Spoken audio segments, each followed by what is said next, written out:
I'm with Steve Martin, who is the co-author of Yes, 50 Scientifically Proven Ways to Be Persuasive.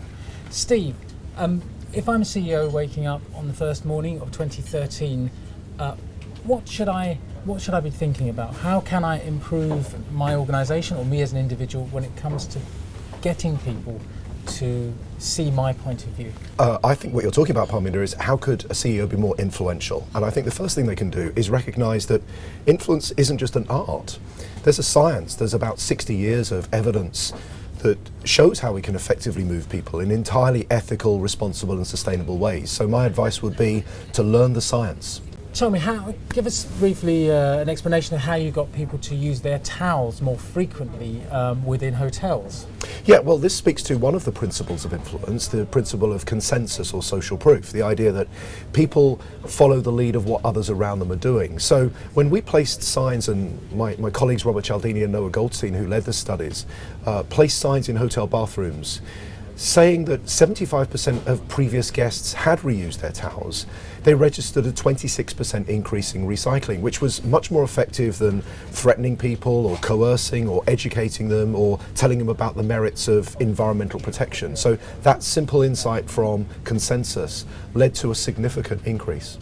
And as an individual, I mean, what can I do to start thinking about the way my organisation can respond to these types of signals, or what sort of practices can I put in place to help my organisation think like that?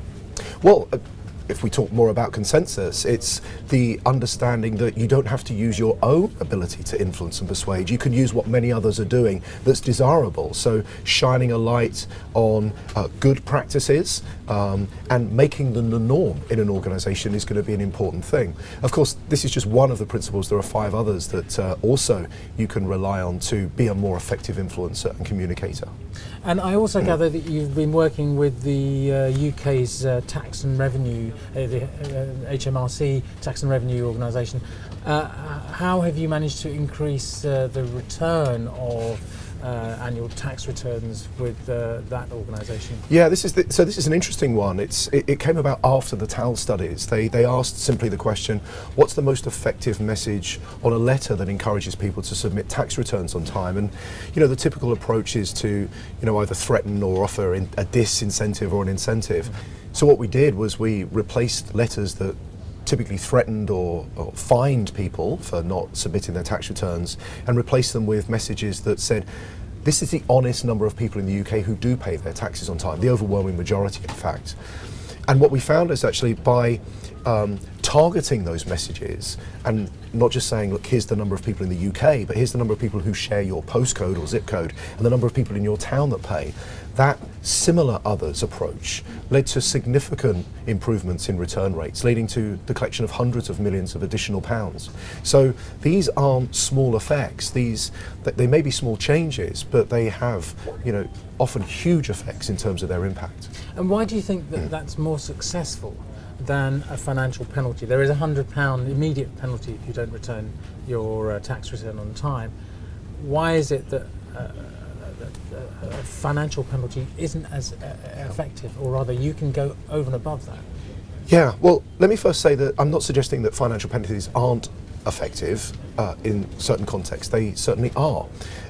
But the problem in this information overloaded changing world is that we need other tools, we need other approaches. And so, we can incentivize, we can penalize, we can legislate. But I think the one thing that we are less reliant on are these principles of influence that are often costless to employ.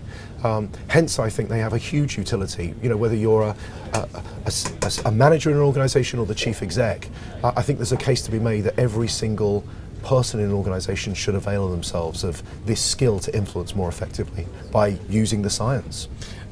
And that these messages that you've used to encourage people to behave in a particular way, they need to be reinforced. I mean, presumably, and we've all done this, we've gone to hotels, seen the sign, maybe initially have said, oh, okay, I will reuse my towel. But actually, when I go the next time, I then become, or it becomes rather anonymous, or it becomes invisible to me. Yeah. So you're absolutely right. So first things first, any behaviour change or influence strategy needs to be reinforced. And I'm aware we've only spoken about one of the principles. There are 5 others. So there's a whole toolkit that managers and executives can actually use, not just consensus, but the principles of reciprocation, scarcity, authority, commitment and liking too. So there's no end of tools and levers that we can apply ethically to sustain those changes over time. Great. Steve, Martin, thank you very much. Welcome.